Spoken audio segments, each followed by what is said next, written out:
반갑습니다. 네, 먼 길을 오시느라고 고생 많으셨습니다. 이제 질문을 제가 읽어보겠습니다. 1년 동안 만난 여자친구와 결혼할 예정인데요. 예식장 예약과 웨딩 촬영 등 결혼 준비로 정신없이 지내고 있습니다. 하지만 만날 때마다 싸우기를 반복합니다. 드레스와 그릇, 가구, 여행지를 정하면서 너무 많이 싸웁니다. 이미 결혼한 친구들은 결혼 준비할 때마다 많이 싸운다고 저를 위로와 격려해 줬는데 마음이 답답하고 여자친구를 만나면 또 싸울 것 같아서 불안합니다. 도와주세요 이렇게 보냈는데요. 구체적으로는 잘 모르겠고요. 어떻게 해야 되는지는 잘 모르겠지만 이제 이런 것 같아요. 전혀 모르는 두 사람이 만나서 함께 사는 것 자체가, 우리 부모님 자식 간에도 같이 살면은 늘 싸우고 뭐 그러잖아요. 그래서 그럴 수밖에 없는 것 같아서 이제 처음 결혼을 한다고 할 때는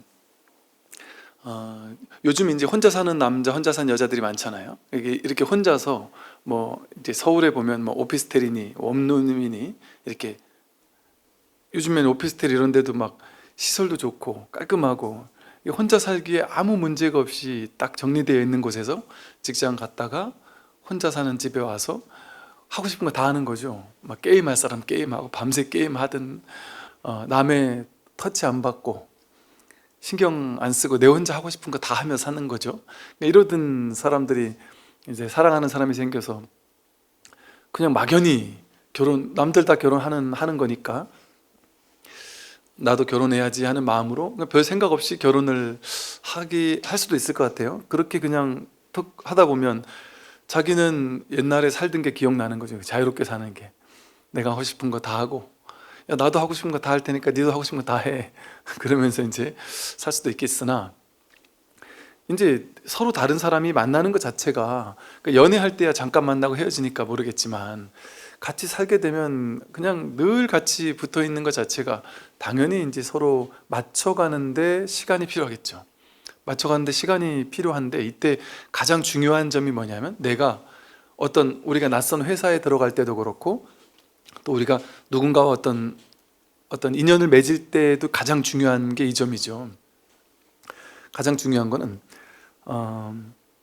내가, 자기 생각이 있거든요. 나는 내 인생을 이렇게 살 거야, 또 이건 이렇게 해야만 되고 저건 저렇게 해야만 돼 하는 자기 인생에서 만들어진 저마다의 삶에 대한 자기 생각이 있습니다. 내가 살고 싶은 생각이 있는 거죠. 자기 견해가 있단 말이죠. 그리고 우리는 그 자기 생각, 자기 견해를 집착하거든요. 딱 쥐고 있거든요. 이거는 절대 포기 못하는 생각들이 많아요. 사실은 이제 크게 보면 사실은 집착할 게 별로 없거든요. 그런데 이 집착할 게 별로 없다라는 이 진실을 다 모르고 있죠. 사소한 거 하나조차 이게 내 스타일대로 해야 되고 내 뜻대로 해야 되고, 이런 이제 자기 고집, 자기 집착, 이렇게 되어야 해, 이게 좋은 거고 저건 나쁜 거야, 이런 자기만의 그 생각에 대한 집착이 있거든요. 근데 이제 이 두 사람이 관계를 맺을 때는 이제 나는 이것이 좋은 게 너무나도 명백하게 진실이에요. 이걸 사야 되는 게 맞아요. 예를 들어 여기서도 그랬잖아요. 드레스, 뭐 그릇, 가구, 여행지 이런 거 정할 때마다 맨날 싸운다. 뭐 하다못해 밥솥을 살 때 이제 남편은 이런 거 사자, 아내는 이런 걸 사자, 뭐 가구 하나하나 살 때마다 이거 사자 저거 사자, 생각이 다를 거 아니에요. 그러면 이 사람은 이게 맞는 생각이고 이 사람은 자기가 맞는 생각인데, 한 번 사면 뭐 한 5년 10년 이상을 써야 되니까 이게 좀 집착할 만도 하겠지만, 그렇게 되면 이제 계속 싸움밖에 안 되겠죠. 그러니까 내 뜻대로 반드시 되어야만 해라는 생각, 그 생각을 내려놓을 줄 알아야 되는 거죠. 이게 이제 말 그대로 무집착이죠. 물론 그 생각이 맞는데 그대로 반드시 되어야만 해라는 생각을 하면 상대방도 똑같이 그 생각을 고집하고 있거든요. 그러면 사소한 거 하나 살 때마다 건건이 부딪히고 싸우고 그러지 않겠어요? 그래서 이제 아마 이런 지점에서 그 사람이 지혜로운 사람이 되는 게 중요한 것 같아요. 우리도 그러잖아요.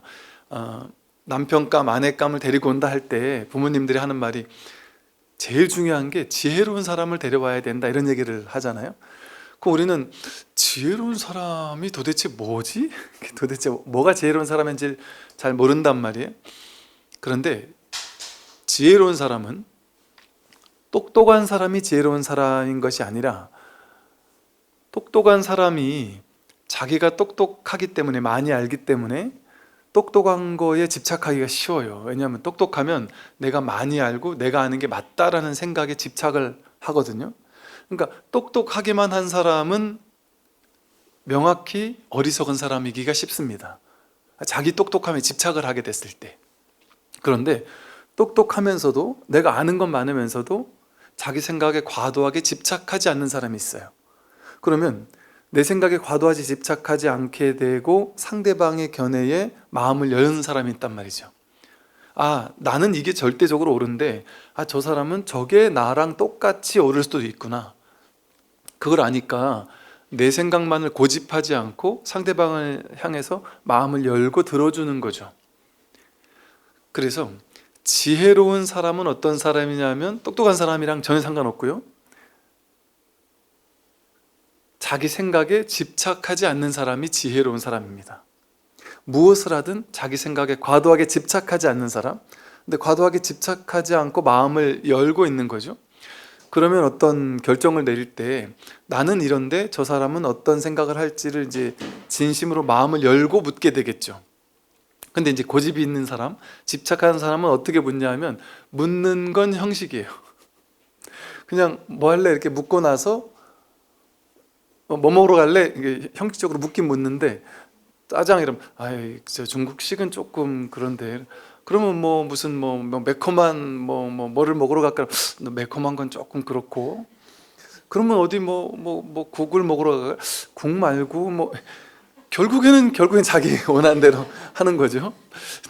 자기 고집이 세면 묻는다고 하지만 결국에는 내가 뜻하는 대로 이렇게 하려는 그런 고집이 강하거든요. 이게 이제 그런 것 같아요. 이제 고집하지 않는다, 집착하지 않는다라는 이제 기본적인 지혜가 있게 되면, 이 집착하지 않는다라는 지혜가 뭐냐면요, 불교적으로 말하면 연기, 중도, 무아, 공을 깨닫는 데서 오는 지혜예요. 이게 무슨 말이냐면, 이 세상 모든 것은 인연 따라 모이고 흩어질 뿐이거든요. 맞다 틀리다, 옳다 그르다, 좋다 나쁘다라는 것도 인연 따라 임시로 그렇게 규정되는 거지 절대적으로 그런 게 없는 것이죠. 무상하게 변해가는 것뿐이기 때문에 고집할 게 아무것도 없단 말이에요. 공하단 말이죠. 이 세상 모든 것들은 공해서 이럴 수도 있고 저럴 수도 있어요. 그러니까 어디에도 고집하고 집착할 만한 게 없다라는 가르침이 이 중도적 견해거든요. 이걸 길다 해도 집착해서는 안 되고 짧다 해도 집착해서는 안 되잖아요. 인연 따라 길어지기도 하고 짧아지기도 하기 때문에. 그리고 옛날에 내가 옳다고 여겼던 경험, 삶의 경험 때문에 난 해봐서 알아, 이게 옳아라고 고집을 하겠지만, 그때는 그게 옳았으나 지금은 또 다른 것이 옳을 수도 있단 말이에요.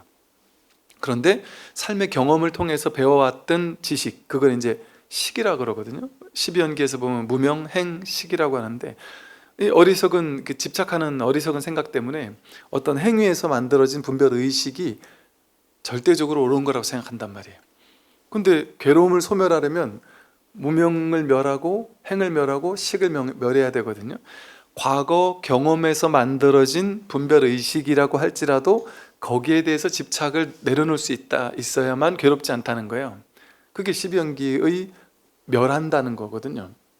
이렇게 자기 고집을 탁 내려놓게 되면 어떤 말과 생각과 행동이 나오냐면, 사성제에서 말하는 팔정도, 정어, 정업, 정명 이렇게 말하듯이 바른 말, 바른 생각, 바른 행동이 나와요.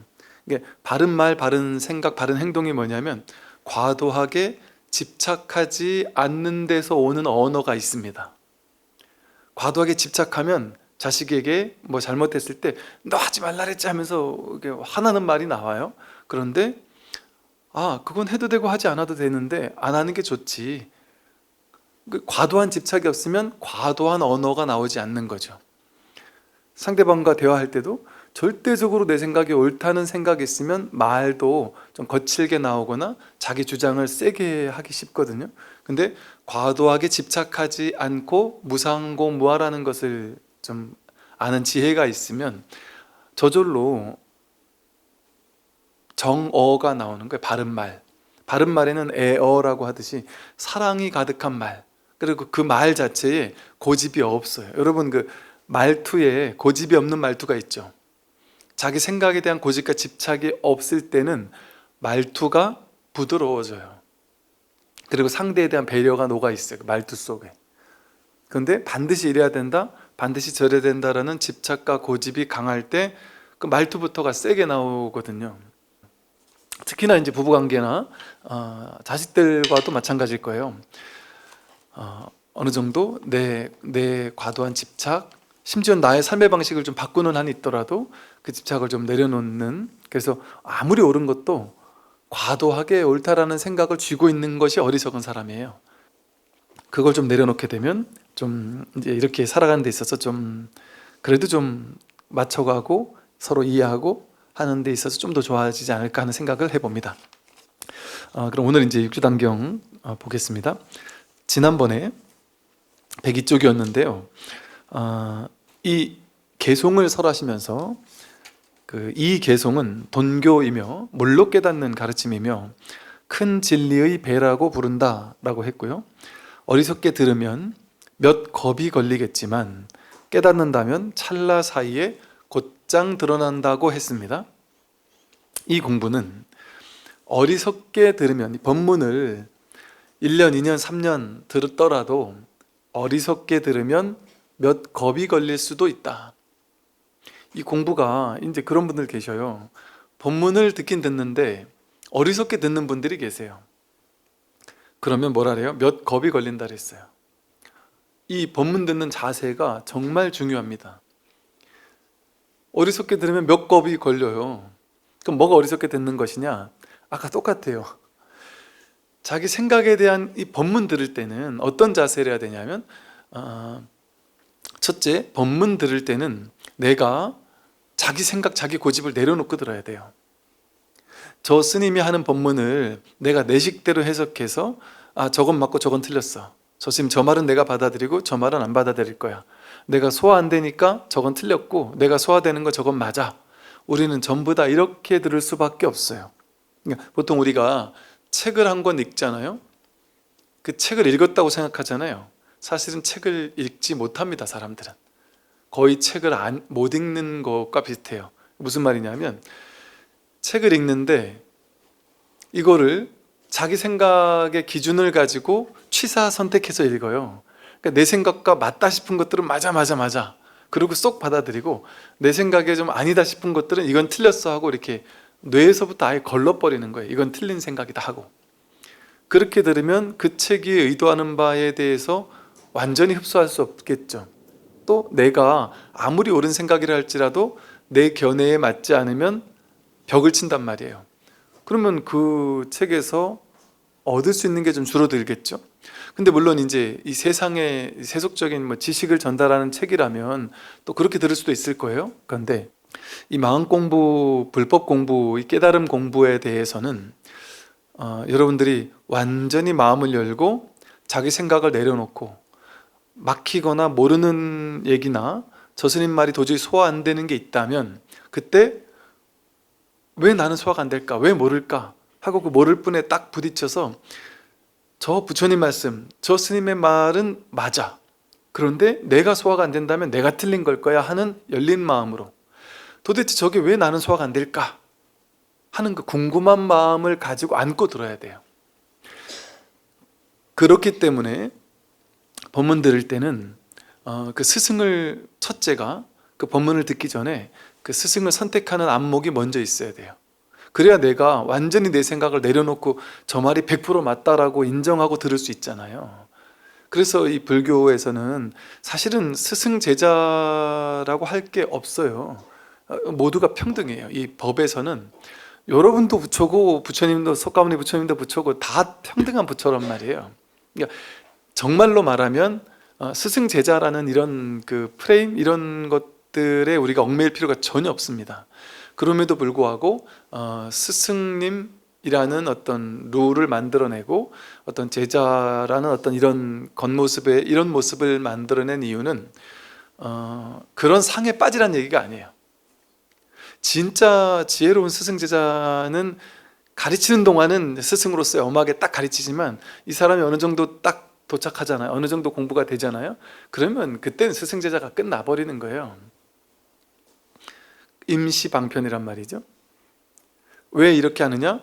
제자가 스승의 말에는 그냥 나를 완전히 내려놓고 들을 수 있어야 돼서 그렇습니다. 자기 생각, 자기 고집을 쥐고서 들으면 1년이면 공부할 거 10년이 가도 자기 고집 부리느라고 자기 고집 그 생각을 가지고 법문 듣느라고 진도가 더디게 나가져요. 진도가 안 나가지는 건 아니에요. 그런데 어떠냐면 이렇게 말해요. 한 1년, 2년, 3년 듣고 나서 와 스님 제가 그거 소화되는데 3년 걸렸습니다. 야 처음에는 스님이 하는 그 법문 그 부분 이런 얘기 나올 때마다 막 불편함이 마음이 들고 거부감이 들고 도저히 이해가 안 되더라고요 이러면서 그거 얘기 나올 때마다 막 거부감이 들어서 마음을 열게 안 되더란 얘기를 해요. 자기한테 소화가 안 되거든요. 근데 그거 소화되는데 3년이 걸렸습니다, 뭐 1년이 걸렸습니다 이런 말을 해요. 자기가 나라는 걸 내려놓고 들으면 3년 걸릴 필요가 없어요. 내 고집 저거는 틀릴 거야 내지는 취사간택, 법문도 취사간택한단 말이죠. 그러니까 그렇게 듣게 되면 이게 깨지는데 자기라는 그릇이 깨지는데 자기가 쥐고 있던 분별망상에 이렇게 취하고 있던 생각 그게 깨지는데 시간이 걸려요.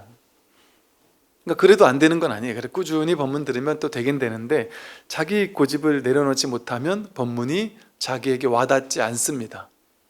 그러면 법문 듣는데 너무 오랜 시간이 필요해요. 법문을 빨리 듣고 내가 빨리 깨져야 되거든요. 나를 끝까지 쥐고 있으면서 법문 들으면 진도가 안 나가요. 저 스님 저 말은 틀렸고 저 말은 맞아 이렇게 들으면 내 공부 진도가 안 나가요. 물론 그렇다고 해서 뭐 괜히 사이비 외도 같은 사람들의 말을 맹목적으로 들으면 안 되는 거죠. 그러니까 내가 정말 믿을 만한 사람, 저 사람 말이라면 내가 믿을 수 있겠다 하는 사람을 먼저 선택하는 게 중요하고 선택했다면 일단 믿고 마음을 열고 들어야 돼요. 그러면 공부가 아주 빨라집니다.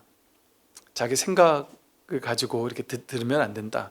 그래서 그게 어리석게 들으면 몇 겁이 걸린다 이 소리예요.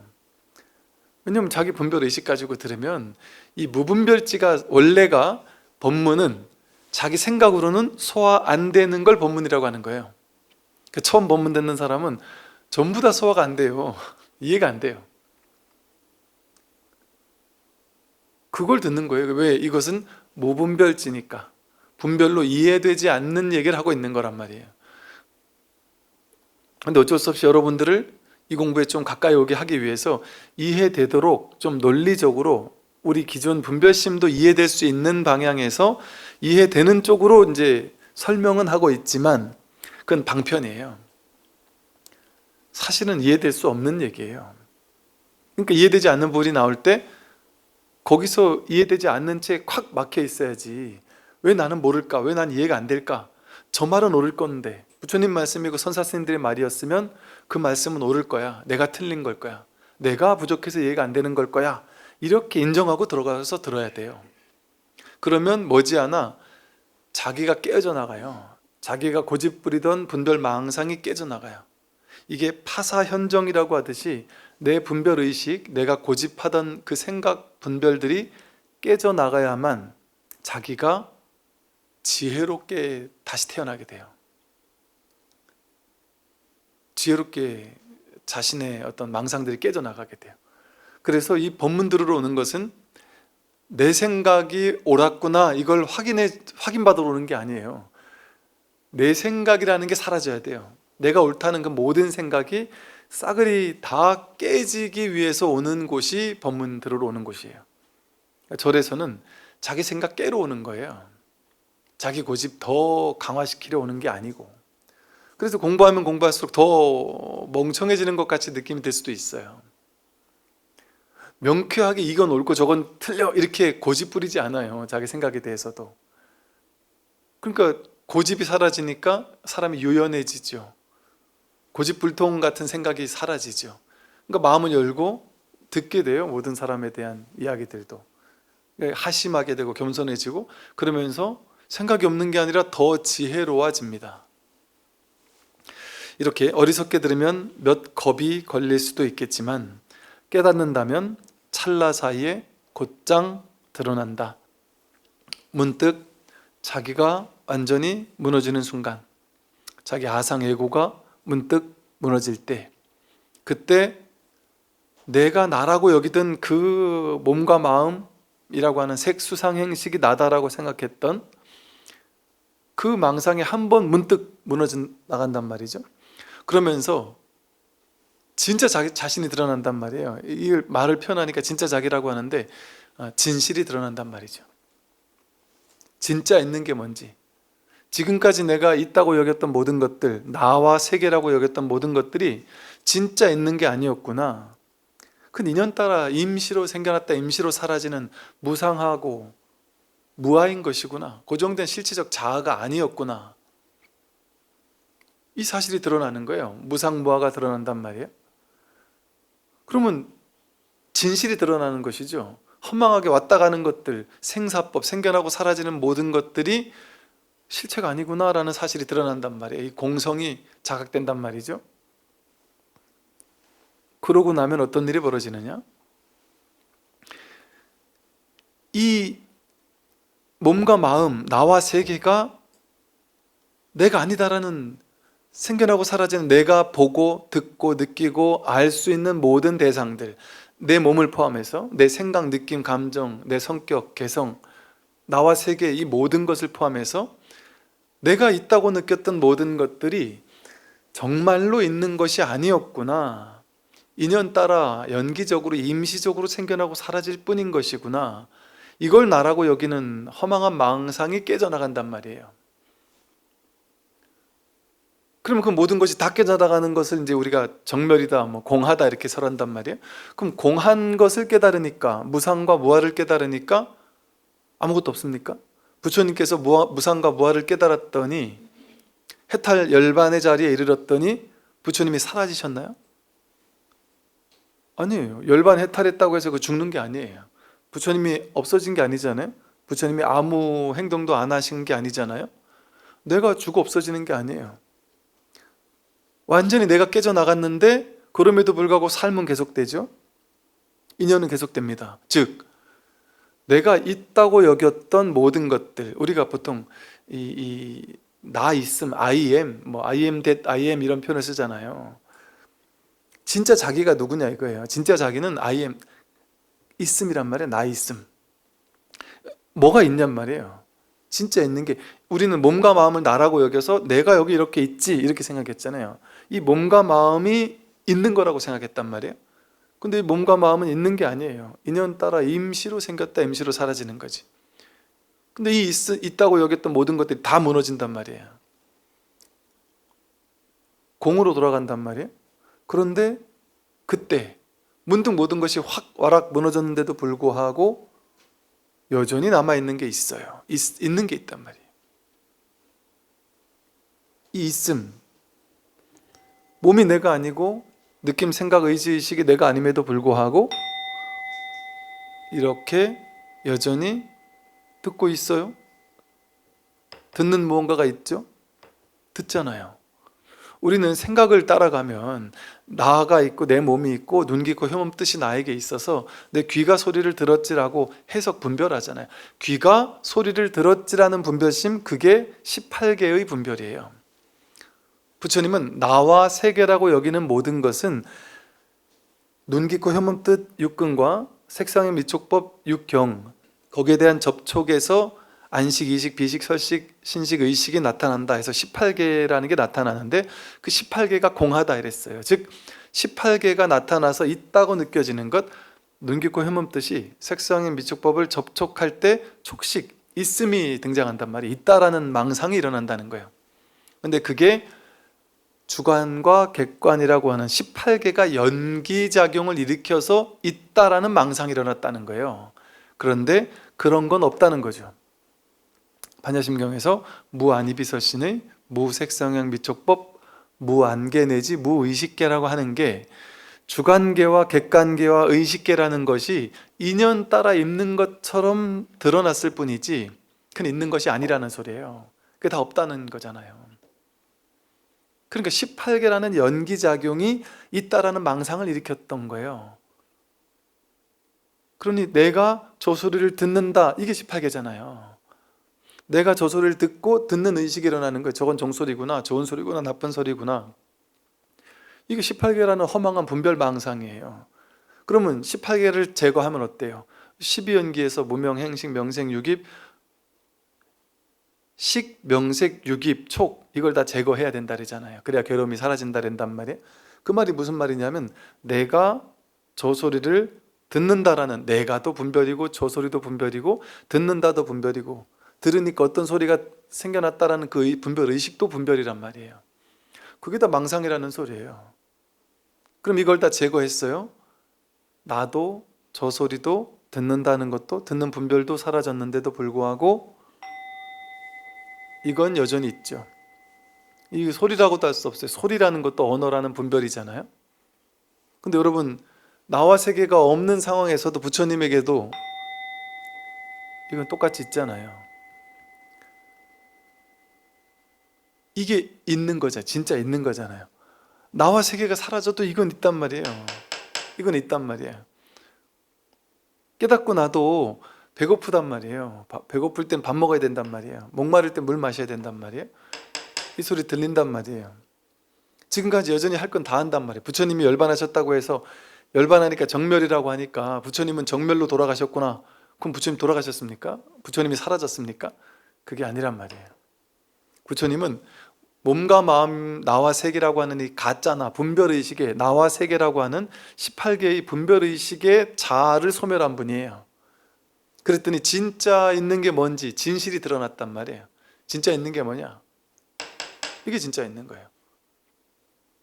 근데 우리는 보고 듣고 느끼고 아는 모든 것에서 우리는 다 분별하잖아요. 보자마자 분별하고 듣자마자 분별하고 느끼자마자 분별하고 알자마자 아는 대상을 분별하잖아요. 그 자기가 분별한 것을 알았다 이렇게 느낀단 말이에요. 근데 부처님은 있는 그대로를 있는 그대로 볼 뿐입니다. 분별은 다 하면서도 분별에 끌려가지 않는 거죠. 분별에 집착하지 않고 사로잡혀 있지 않는 거죠. 분별을 임시로 그냥 끌어다 쓸 수 있는 거예요. 그냥 분별인 줄 아는 채로, 꿈인 줄 아는 채로 꿈속에서 재미나게 꿈속에서 놀이하듯이 사는 거죠. 부처님은. 그러니까 괴로움이 없죠. 이게 꿈인 줄 아니까. 그러니까 우리는 보고 나서 저건 좋고 저건 싫고 좋은 건 집착해 가져야 돼 해서 막 집착을 하잖아요. 싫은 건 막 없애야 된다고 집착을 하잖아요. 부처님은 어떠겠어요? 볼 뿐 거기 있으니까. 그러나 분별은 해요. 그런데 분별하되 분별함이 없이 분별하니까 보아서 좋은 거는 갖고 싶어요. 부처님도. 그런데 열심히 가지려고 노력하는데 되면 좋고 안 되면 말고, 이게 다 허망한 망상이니까. 정멸의 자리에서 그 모든 마음을 일으키니까 취해줘도 좋고 버려줘도 좋고 취사간택을 하면서도 취사간택에 물들지 않는단 말이죠. 그러니까 그 아무 행위도 하지 않는 게 아니에요. 다 합니다. 다 하는데 물들지 않죠. 그래서 보세요. 진짜 있는 게 뭐겠어요? 우리 삶에 내가 분별로 있는 거 말고, 분별에서 있는 거 말고, 이걸 보고 긴 막대기, 뭐 짧은 막대기 이렇게 얘기한다면 그거 자기 분별이잖아요. 나는 요만한 막대기는 싫어. 난 좀 길쭉한 막대기를 갖고 싶어. 이렇게 집착하는 사람이 요거를 누가 딱 줬어요. 그러면 아이 화가 나겠죠. 야 그거 싫어. 좀 긴 거 가져와. 길다 짧다라는 분별이 있을 거 아니에요. 근데 이건 긴 것도 아니고 짧은 것도 아니거든요. 인연 따라 이런 게 필요할 때가 있고 더 긴 게, 더 짧은 게 필요할 때도 있는 것이죠. 그러니까 어떤 하나의 생각, 분별에 딱 집착하면 그걸 좋거나 싫은 취사간택하는 마음이 생긴단 말이죠. 근데 있는 그대로 보면 어때요? 이건 그냥 이럴 뿐이에요. 좋을 것도 없고 나쁠 것도 없단 말이죠. 진짜 있는 건 이것뿐이에요. 이건 그냥 있음이에요. 좋거나 나쁜 뭔가가 있는 게 아니에요. 듣고 있잖아요. 보고 있고, 듣고 있고, 느끼고 있고, 생각하고 있고, 이 있음이 근본이란 말이에요. 봐서 분별해서 아는 마음, 이건 분별이잖아요. 들어서 분별해서 아는 마음, 이거 분별이잖아요. 분별식이란 말이에요. 그런데 그 모든 것에 볼 때, 들을 때, 느낄 때, 알 때, 생각할 때 모든 순간에 있음이 함께 있단 말이에요. 근원적인 있음. 이게 진짜 있는 거잖아요. 이게 진짜 진실이잖아요. 진실. 봐서 좋다 나쁘다 하는 거 다 분별이잖아요. 자기 생각이잖아요. 근데 이게 있다라는 거는 의심할 수 없단 말이에요. 너무나도 명백하단 말이에요. 사람에 따라 이 소리를 듣기 싫어하는 사람도 있고 듣기 좋아하는 사람도 있지만 그 모든 분별을 따라가지 않으면 이게 모두에게 평등하게 있잖아요. 여기에 대한 분별은 다 다르지만 그 몸이 자기가 아니고요. 그 몸이 내가 아니고요. 그래서 그 몸이 이 소리를 듣는 게 아니고요. 그 몸이 내가 아니에요. 생각이 내가 아니에요. 그런데 그러면 몸도 내가 아니고 생각, 느낌, 감정도 내가 아니면 내가 없나요? 이게 있는 거죠. 진짜 있는 건 이거죠. 이게 진짜 있는 거잖아요. 이 있음. 이게 I am이에요. 이게 진짜 있습니다. 이게 진짜 자기다. 이게 진실은 이것뿐인 거예요. 이것뿐이고 스님이 뭘 흔든다 이런 게 아니에요. 그 이렇게 있는 게 확인되잖아요. 뭔지를 분별을 따라가는지 않고 여기에 있는 거 그게 똑같이 여기에 있잖아요. 여기도 있고 생각이 올라올 때 그 올라오는 생각의 내용물을 따라가지 않으면 생각이 일어났다는 그 사실을 알아차리고 있죠. 알고 있죠. 이걸 뭐 참나라고도 할 수 있고 본래 면목이라고도 할 수 있고 주인공이라고도 할 수 있고 뭐 순수 의식이라고도 할 수 있고 알미라고도 할 수 있고 공적 영지심이라고도 할 수 있고 불성 자성 본래 면목 해탈 열반이라고도 할 수 있지만 중요한 건 진실이 뭐냐 이거예요. 변치 않는 진실이 무엇이냐. 그게 진짜 자기예요. 그게 진짜 부처고 이 자리에 있으면 모양 따라가지 않으니까 모양 따라가면 좋고 싫어요. 내 인생이 행복하거나 괴로워요. 근데 모양 따라가지 않으면 이것뿐이에요. 그냥 이 진실뿐이에요. 이 세상 삼라만상 모든 것을 보는 데서 다 진실 하나가 드러나요. 어떤 소리를 들어도 욕을 먹어도 칭찬을 들어도 전부 다 그냥 평등한 진실 하나가 드러난단 말이에요. 올라오는 모든 생각 속에서 진실 하나가 있을 뿐이에요.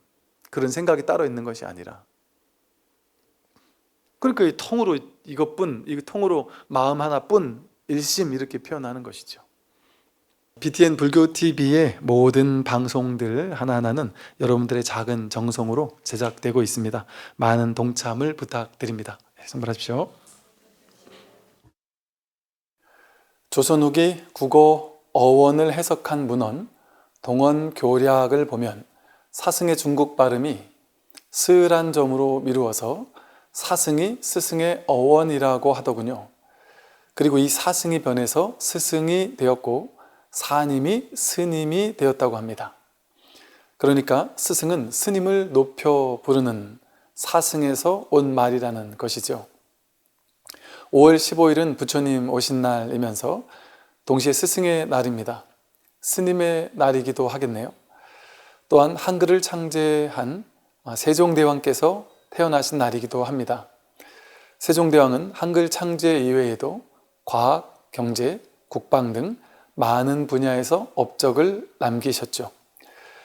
스승의 날과 세종대왕 탄신일 그리고 인류의 영원한 스승이신 부처님 오신 날을 맞이하여 바른 법이 끊이지 않도록 정진하기를 발언하면서 위대한 스승님께서 이 땅에 오심을 찬탄합니다.